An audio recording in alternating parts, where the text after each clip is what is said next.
Good afternoon. My name's Drew Mellor and I'm the leader of BCP Council. Really pleased to be with you this afternoon as we've got another one of our every 2 weeks question and answer session, live question and answer session.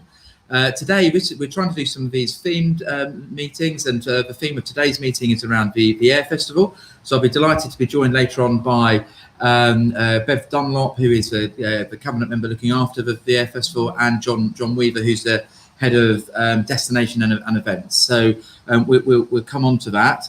Effectively, we're coming live across multiple channels today. This used to be just a Facebook piece of work, but we've got Facebook, LinkedIn, Twitter. So whatever channel you're looking on, please comment, and then we'll try and get through as many of the questions as we can as possible. We're never able to get through all of them, but we will try and come back to you if we haven't done it as part of the live broadcast. So please get engaged, and questions on anything to do with BCP Council, and then specifically to do with the Air Festival will be welcome as well. So before we kick in and introduce the Air Festival team, I always start these sessions with a quick COVID update. And so our numbers effectively are, in the last 7 days, our transmission per 100,000 population is 416 per 100,000. So that's high. We have been up as high and above 900 at different points, 900 per 100,000, but we have been as low as low teens effectively. So we're seeing quite a lot of that transmission still in the younger age groups. So that represents the least vaccinated members of society. So we're really keen to continue that message of really encouraging everybody to go and get the vaccinations if you haven't done, and particularly our younger population. Please try and go and get them and encourage them to get the vaccinations. Massive thank you to all of the volunteers and the NHS delivering that on our behalf. What is important in terms of COVID is the number of people in hospitalisation. So at the peak, we had over 600 people in Dorset hospitals at any one point with COVID. And the rate at the moment, currently, we've got 37 people in hospital. So it's really serious, and it very much is. But that link between the infections and hospitalizations is definitely broken, and that's down to the vaccine. Okay, thanks. No further ado then. So what we're going to do is share a brief video on the Air Festival, and then I'm going to introduce Bev and John, and they can talk a bit about it, and then we'll get into the questions. So look forward to seeing that video now. Thank you.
Brilliant! What an excellent video. Really exciting event. So now let me introduce. We've got Councillor Beverly Dunlop, who is our lead member on cabinet for culture and events, and then we've also got John Weaver, who is head of destination and events. So perhaps I could bring both of the guys on the screen.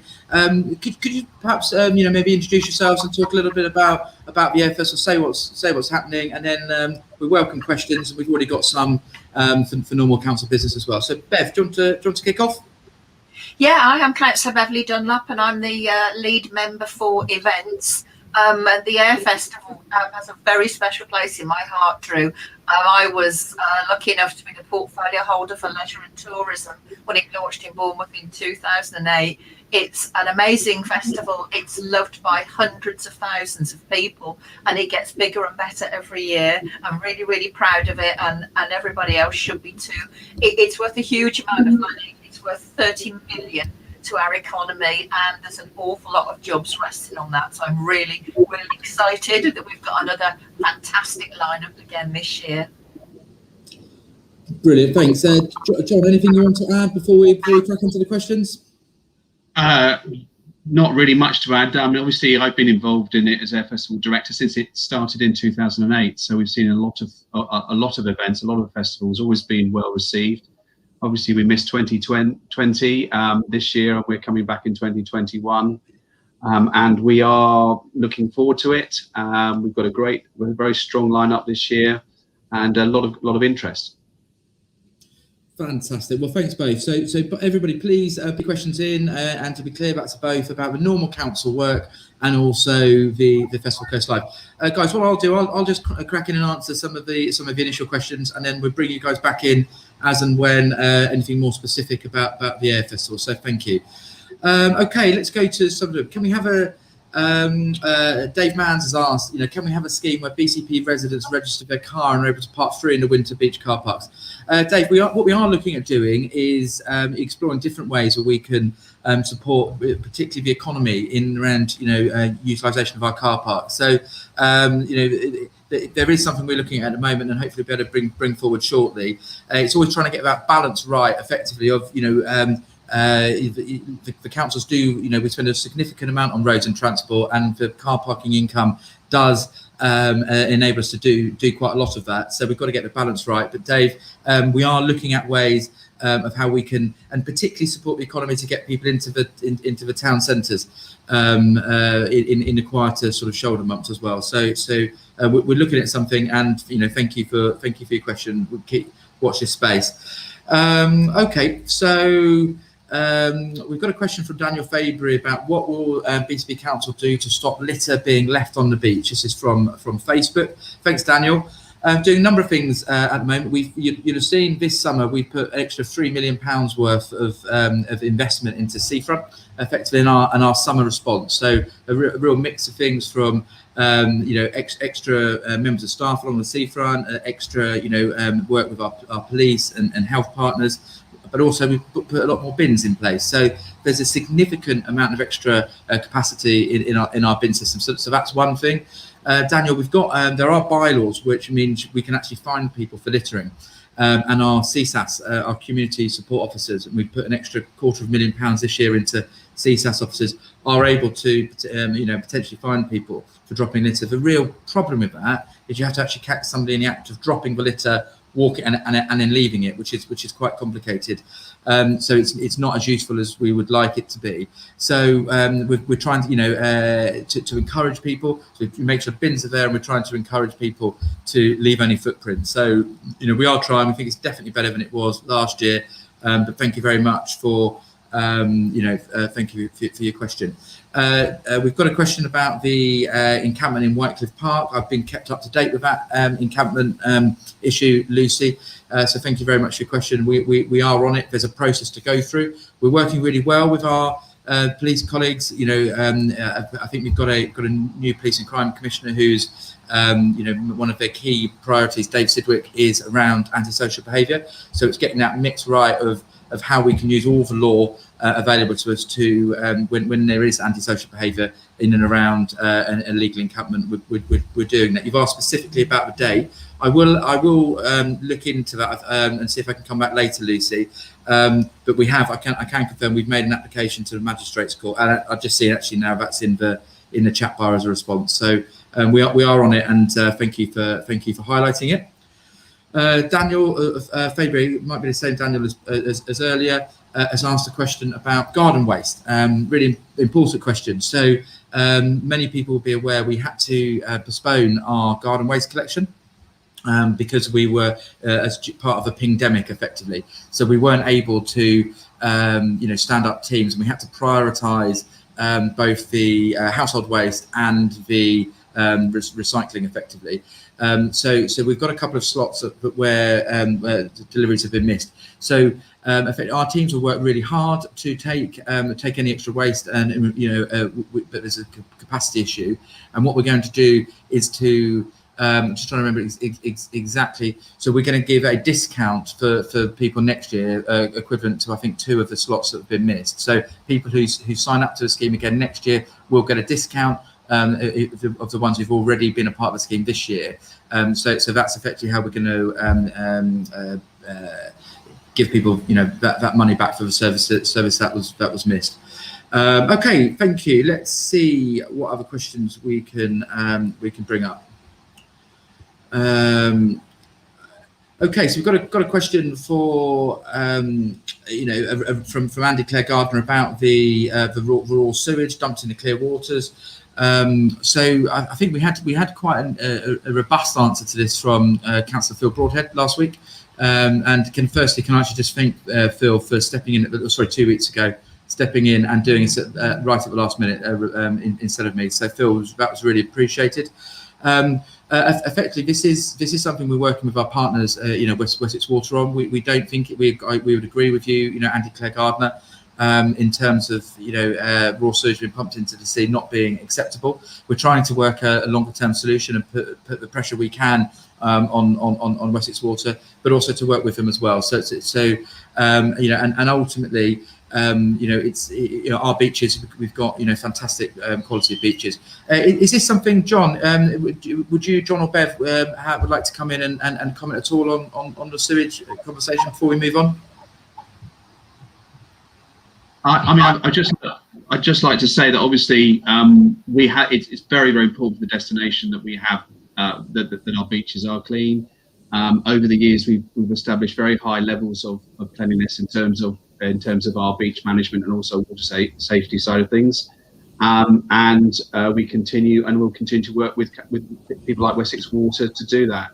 I think it is a relatively rare occurrence. It does happen, but I think what we still have is a very, very strong reputation for very good, clean beaches and clean seawater that we've had for many, many years. Yeah, thanks, John. That's great. And John, we'll keep you on. We've got a few questions in and around Festival Coast Live. Sorry, not Festival Coast Live. That's when I usually have Bev with me on these around the Air Festival. So let's just go. So, for instance, about there's a question from Sally Spicer about temporary toilets. So perhaps we can answer that, and then there's a couple other in the chat bar. So over to you guys. Okay, thanks, Sally. Yeah, we are as normal. We put in a considerable amount of extra toilets across the site, and which are focused primarily in the festival site location. There have been in the past some in Dirty Chine. I am not 100% sure if we've got them all in those areas, but we will certainly look at that in terms of provision and numbers for this year. But we are aware there's going to be an additional demand. So that's what that we're looking at in terms of that side of things. I'm just looking at seeing if there's anything else. Jordan Simmons, will stallholders be doing cash and card this year? What we are doing is we are encouraging as many of our stallholders to go to do cashless where they can, and where they can't, and that depends on their particular situation. We are doing cashless for our brochures this year. So if people buy a brochure on down at the site, it will be cashless. But that will be dependent. That does vary from trader to trader. Great. Do either of you have an answer for the shelter on Westcliff being still fenced off? Is that something either of you are able to answer? I think it's a Laurie Moffat question. If not, we can come back and supply that. Is that something we're aware of, or should we come back to Laurie separately? Yeah. Yeah, great, Laurie. Thanks for your question. We'll find a direct answer for you, and we'll come back. Okay, so let's go now to Lucy Allen has a pool regeneration question. So that sits with me, and I'm very happy to answer that. So Lucy, yeah, I think it really interesting one to talk about because. And it's hopefully a really exciting time for pool. In our big plan across the council, there are 5 key areas, and pool regeneration is one of them. So what we're trying to do is bring a significant range of regeneration across pool.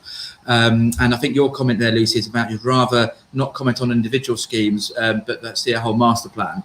What we are doing, and we will be seeing, it shortly, i.e. in the next 6 months, we'll be starting to bring things through the council cycle.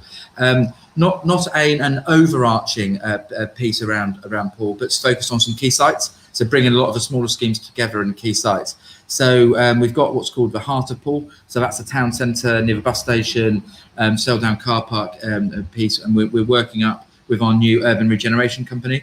So in our last budget, we put £2 million of resource into regeneration and economy around how we can bring the best people, around to really support what we're trying to do and make sure we've got some projects we can do. I was a previous pool councillor, and we have to do better. We have to do more. Pool's fantastic, but we need to invest in it. So we're doing that. So there's going to be a Town Centre North Heart of Pool piece of work. What we're also, our urban regeneration company, alongside our lead member for pool regeneration, Steve Barron, have been looking at and working on is how we can actually do more around the quays and the high street, and have a specific, again, master plan project in and around the quays and the high street, as well as So what we're going to be doing, Lucy, is looking at consulting on 2 of the major pieces of work there, rather than individual schemes within that.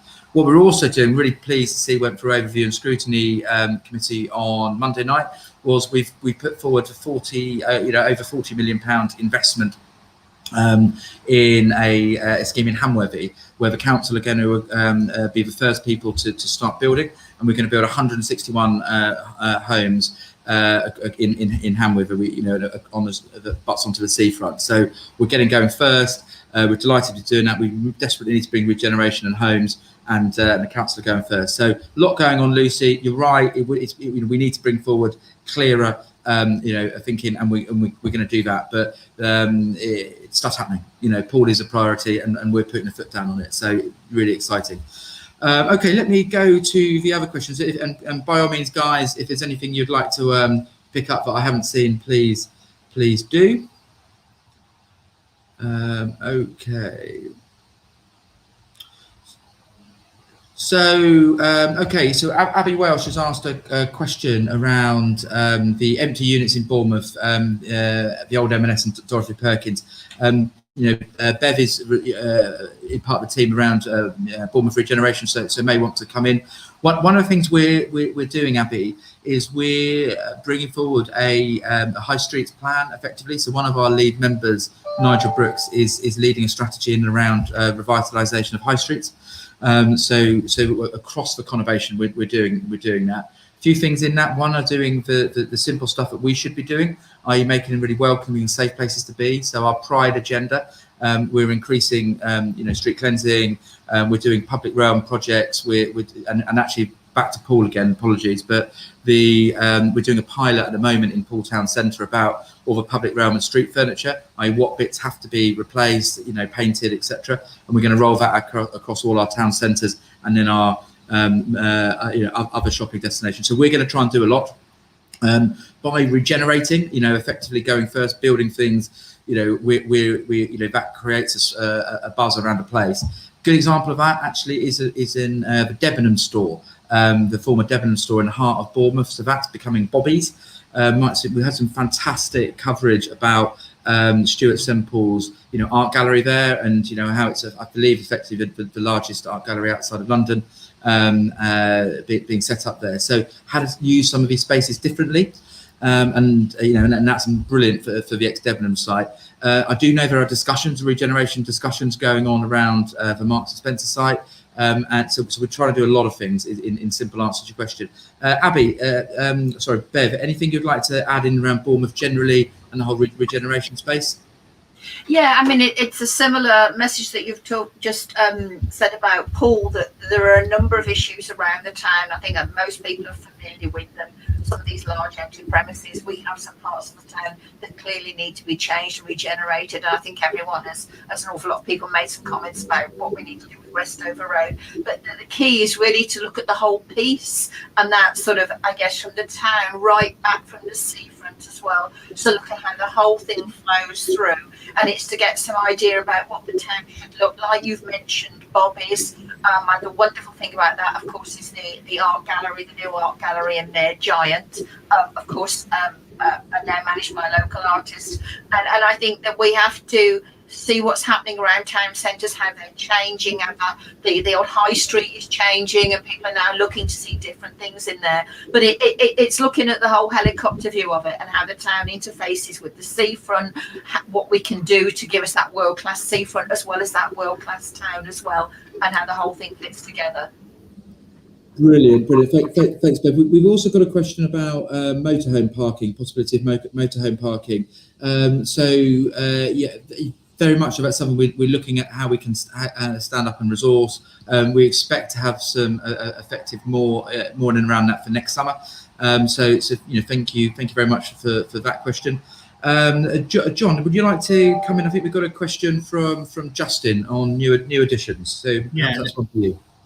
Hi, Justin. Yes, we have a very strong lineup this year, and really that strength is actually having the style attractions to the show. So we've said for the first time in 5 years, we have got the Reds for all 4 days. And if you remember, in 2019 we had no Reds, and we were only having Reds for 2 or 3 days. We've got the Typhoon back, both doing the day displays for all 4 days, and also for the evening as well. They're doing dust shows and the popular Battle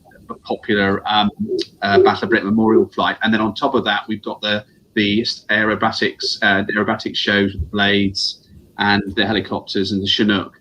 And I think what is very strong this year is that normally we build up to about a 2-hour program, afternoon program on Thursday, building up to about 4 over the weekend. We've got actually solid 3 to 4 hours of air display program over all 4 days. So in terms of that, what you're going to see, the impact you're going to see, that is probably a strong sort of presence this year. And we are obviously going to be one of the very few, the only seafront air show as part of Air Festival. So it's going to attract a lot of people who haven't seen those displays right the way through the season. Yeah, and just on that point, John, I need to commend you and your team and Beverly as well. This is an event long in the planning, so the fact that we've gone and had the confidence to go and do it and stand it up, I think is great, because a lot of other areas haven't. So fantastic for our economy, fantastic for our residents, and really pleased you've been able to persevere and pull this off. Well done. Okay, so we've got some comments around. I'll just try and whistle through a few around barbecues and deck chairs. So perhaps I'll just sort of come in on that quickly. So barbecues, we put in some trial barbecues across the seafront. And been really well used so far. I literally just down on the seafront this morning at Branksome Chine, and seeing those barbecues used there as well. So getting some really good feedback from them, which is great. We had the ones at Branksome Chine cordoned off for 2 days. There was an issue in terms of our seafront team and availability of staff. Affected, so that was closed. Just a small number of them. We've now resolved that. We've put an extra resource in and around that. So they're open, they're being used, they're free. Delighted they're free. I've said it consistently, the only people that cook on the seafront shouldn't be people who can just afford beach huts. Should be everybody. So there's a great resource, and we're proud of them. So it's a good. hopefully good amenity for the area. Other amenities coming in and around that, extra showers going in at different points of the seafront as well. I will comment briefly on the deck chair story. I think that's worth a comment on. So last year, the previous administration, led by the Unity Alliance, decided not to put any deck chairs out as part of a COVID measure. And we, at the start of our seafront team, at the start of this summer, decided again, as a potential contamination risk, effectively, and the extra cleansing we'd had to have done with them would have meant it would have probably been a loss-making activity for us.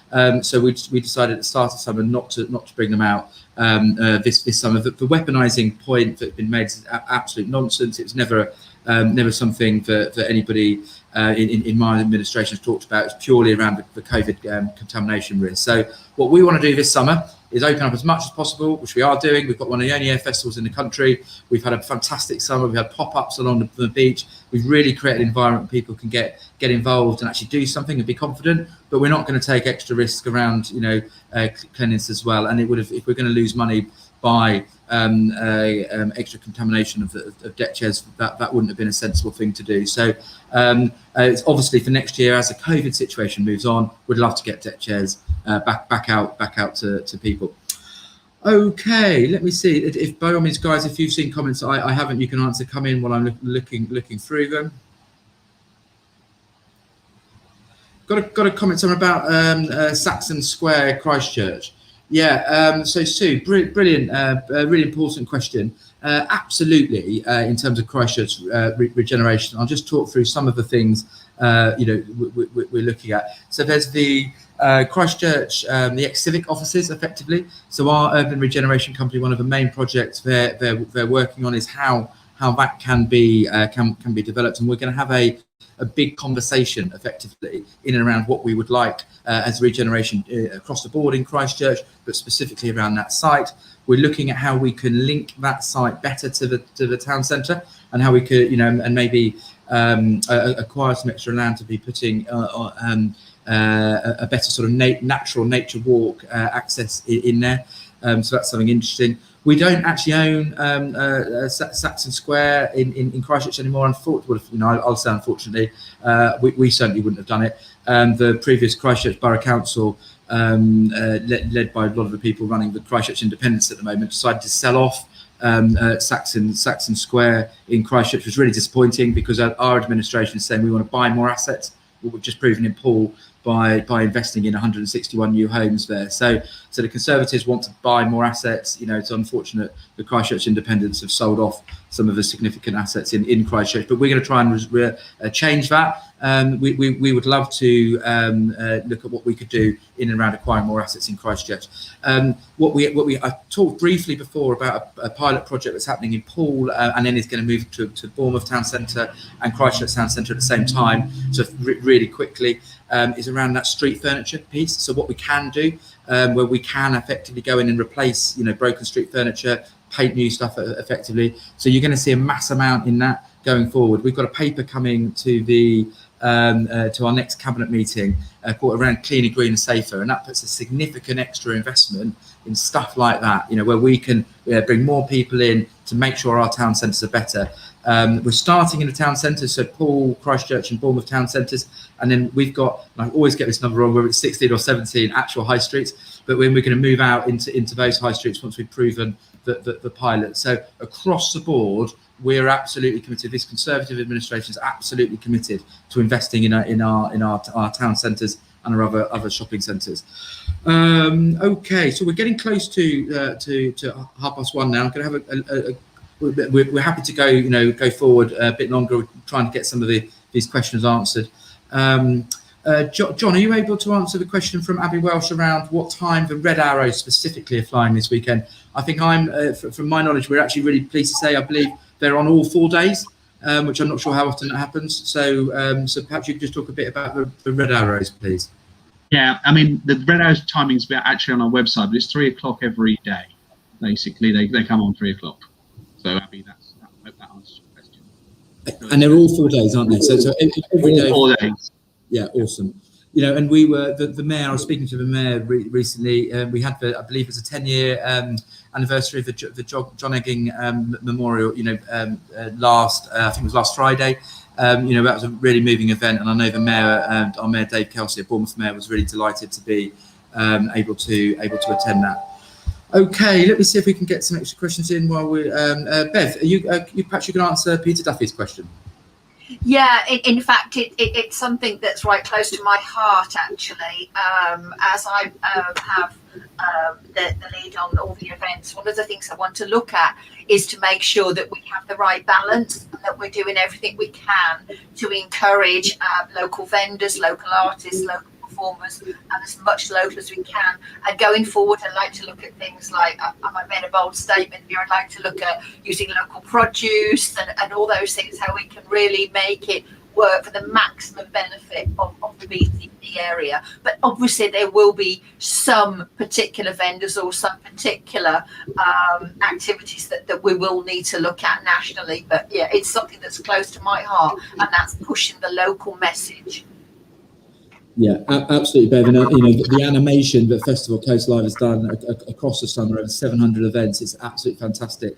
You know, whether it's kids, you know, families watching, you know, kid shows, or whether it's, you know, street performers, it's just been wonderful to see so many different parts of BCP lit up. So great work to you, and John, please pass it on to your teams as well.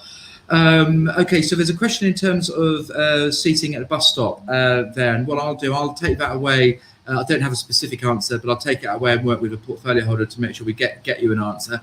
We have, you know, we absolutely, so in my ward, we've managed to use Cllr, so development income, to put up extra bus shelters effectively and seating in and around that. So we very much respond and recognise what the comment is. Then we go, okay, let's see what else we can do. Police station question. We've got a couple of questions about antisocial behaviour. So what we're working on now with our Police and Crime Commissioner, Dave Sidgwick, is one of these sessions where we can run with Councillor May Haynes, our community safety lead, and myself and Dave Sidgwick have an ASB session. So the specific police question I'm not able to answer, but we're going to try and bring a session together and hope to have that for you guys shortly. Okay, anything else anybody wants to answer before we look to close? Just going through the last questions. John, could you come back in on the that Minnie Kingman question, please? Yeah, certainly. We want to actually, our aim with any festival, whether it's the Air Festival or any other festival, is to get our carbon footprint down. And this year we have a commitment to do that. One of the things I think people do focus on is the airplanes in the sky, and actually it's much less about the planes and it's more about the cars. You may be aware that we did actually an environmental impact assessment in 2019, where we estimated that nearly 7,000 tonnes of CO emission was created through people coming to the Air Festival, of which 241 tonnes was actually the Air Festival displays. So the real focus for us is to actually persuade people and to encourage people, whether they're coming to the Air Festival or whether they're coming to visit Bournemouth, Christchurch and Poole for a visit, or whether you're coming in from your local area across the town, is to actually think about other forms of transport. So we have a campaign to begin that process to actually encourage people to actually consider alternative forms of transport to the Air Festival, or and obviously latterly in other festivals. So it's a real focus that we are committed to reducing it. It is popular, and we do provide that. We do provide that offer for people to enjoy themselves. But at the same time, we really need to focus on what is the real mission here, and the missions is people coming to the festival, coming to the town, and encouraging and having a greater impact there. Yeah, thanks, John. Bev, anything else you'd like to add in on that? Yeah, we have to remember how hugely important tourism is to the local economy. So we have to make sure that that market is preserved and its value, and that people can still go out and enjoy themselves. And John has just highlighted where the real issues are, and this is how people travel. And it just doesn't apply to people who are travelling here to the Airfest from outside. It also applies to our residents as well. So we need to encourage them to get on the bus, get on the train, hire a bike, that sort of thing. But on that whole topic, what I'd really like to mention is that it is a priority us to look wherever we can across all of events to ensure they're sustainable, and that's how we keep events moving forward and how we keep them a high priority. And that's looking at all the operational aspects of it. So down the line, what I want to do, Drew, is look at things like our vendors, the packaging they use, and all those sorts of things. It's really, really important that our events are sustainable, because they have such a huge value to the economy of the conurbation. Absolutely, and from an administration point of view, we're absolutely committed to the climate and ecological emergency, but it can't be a binary choice. It's too simple. It's economy or environment. It's got to be both. And that's effectively what we'll be doing. This is a fantastic event for the local area. It's a fantastic event for residents to enjoy. And we've got a number of things we're bringing forward in the coming months around, the climate and ecological emergency declaration. Right. Okay. So I'll just do two final questions.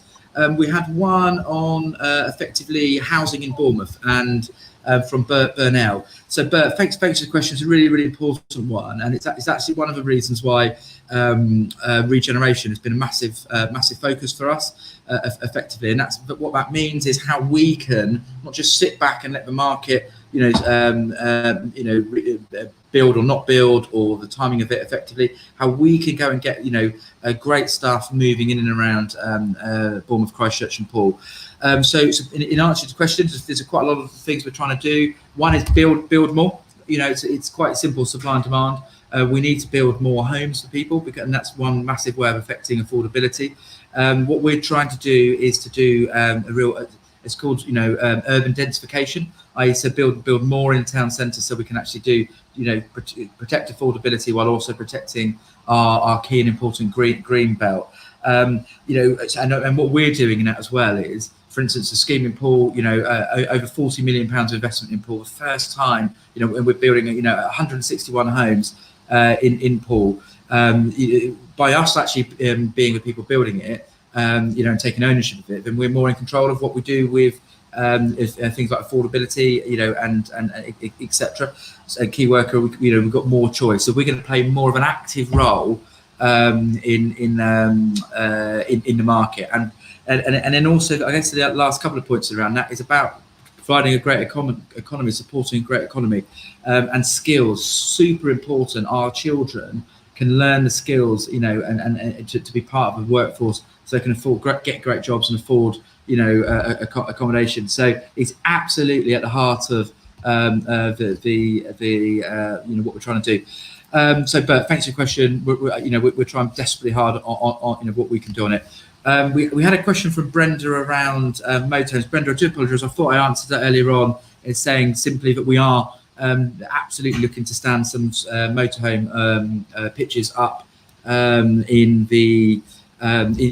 for next summer. It's something we're looking at now, and working out how we can do. We've seen through staycation, boom. There's a massive boom in motorhomes. Some great tourists there. They're doing it, and we need to welcome them. We need to welcome them with open arms. Okay, fine. So we're getting there now. Just in the last question, I'll have an opportunity to answer today before I come to John and Bev to sort of wrap up about the Air Festival. Dave, apologies, I won't try and pronounce your surname, Dave, but talked about electric scooters that are not run by BCP and a nightmare on our roads and pavement. Dave, absolutely. So to be really clear to everybody, the only legal use of electric scooters is either the Beryl scheme, which is a current trial by the government to see how e-scooter use works in urban environments. Any other scooter use, unless it's on private land, isn't allowed, is legal. We had the David Sidwick, the Police and Crime Commissioner, come out really quite strongly. We saw some action days by the police earlier in the summer where they were stopping people on non-barrel scooters to say, actually, you're not allowed it here. We could confiscate it, etc. The government are looking at whether they want to do anything about, looking at the results of these trials and whether they will legalise scooter use.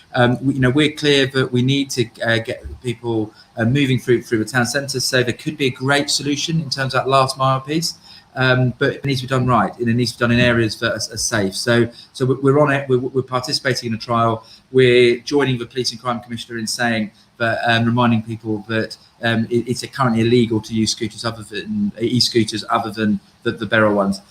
Okay. Anybody want to come back on? So first of all, from me, thank you. That's brilliant, everybody. Sorry, we've run a bit 10 minutes over. We've still got some questions to answer. We'll try and get back to them. Does anybody, John, Bev, anything you want to say about any of the questions we've had about the Air Festival in particular before we sign off? So over to you guys. Well, I think I'd quite liked a few more questions actually, because John and I are hugely excited about it, and John I know is excited about it every year, having been running it for 13 years. But really to say it is a great festival. It's got a lot of features. As we've said, the red arrows are flying every day, and we've got some new things in this year.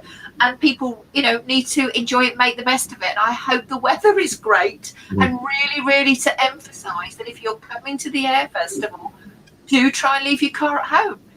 Get the bus, get the train, hire a bike, and come and enjoy it. Great, thanks, Bev.